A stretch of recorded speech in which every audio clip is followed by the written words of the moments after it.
Absolutely. In fact, we help build out many of the 5G networks around the world. In fact, our solution, Cisco's involved in three big areas, right, in 5G. It's involved in silicon, in software, and in optics. So these are the three big areas: silicon, optics, and software. And our 5G solution can be used to transform business and overcome some of the most difficult challenges. So we provide automation, cloud-to-client, software-based networks for 5G. So we are one of the few that can do a cloud-first, software-defined architecture that spans enterprise and service provider deployments around the world. And 5G, as you know, has tremendous potential to grow the economic value of countries like in Indonesia. So the deployment of 5G will be absolutely critical for the future GDP growth in Indonesia. But how do you think about the development 5G network during this pandemic? Well, I mean, I think that there has to be, my personal view is that I think there needs to be funding put aside from the government into adopting trials, 5G trials in the country. You know, you have a very strong telco base with all the big telecom companies in the region.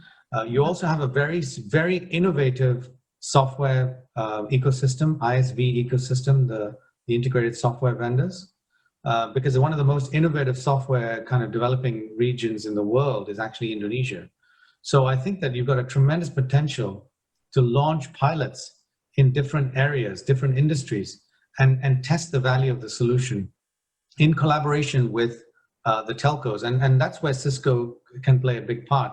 We have something called the Country Digital Acceleration Program, the CDA program, which we launched with President Jokowi and his cabinet and the sidelines of the World Economic Forum in Hanoi in 2018. And we've committed to provide funding and also support the government in their funding of programs that will accelerate the digital adoption of industries in Indonesia.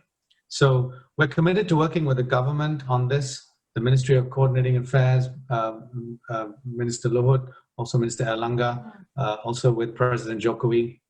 And also the BKPM. So lots of institutions that we work very closely with to support the growth of digital industries in Indonesia. And of course, 5G is going to be on the cornerstone of that. And of course, I shouldn't forget the ICT Minister, Johnny Plate, who is a great supporter of 5G and is doing a great job in encouraging the deployment of 5G in Indonesia. Okay, before we talk more about the SDN, you said that Indonesia has a tremendous potential for 5G. So you think that Indonesia is ready to develop the 5G networks? Yeah, not only do I think it's ready, I think that there's massive potential, untapped potential. In fact, our studies that we did some work with a third-party consulting firm, A.T. Kearney, and we sized the overall unconstrained potential of 5G use cases by 2025. No surprise, the largest market in ASEAN for 5G unconstrained potential is Indonesia, with a total potential of 1.4 to 1.8 billion US dollars. So massive potential in 5G use cases in Indonesia. So we absolutely believe Indonesia is ready. Not only is Indonesia ready, Indonesia has to be ready, because this value creation is needed to support the growth of the economy in Java and of course in Jakarta, but most importantly in the regional parts of Indonesia as well, to bring them up the digital curve. Jangan lupa untuk install aplikasi CNBC Indonesia di App Store dan Play Store untuk ikuti terus perkembangan berita ekonomi dan bisnis terkini.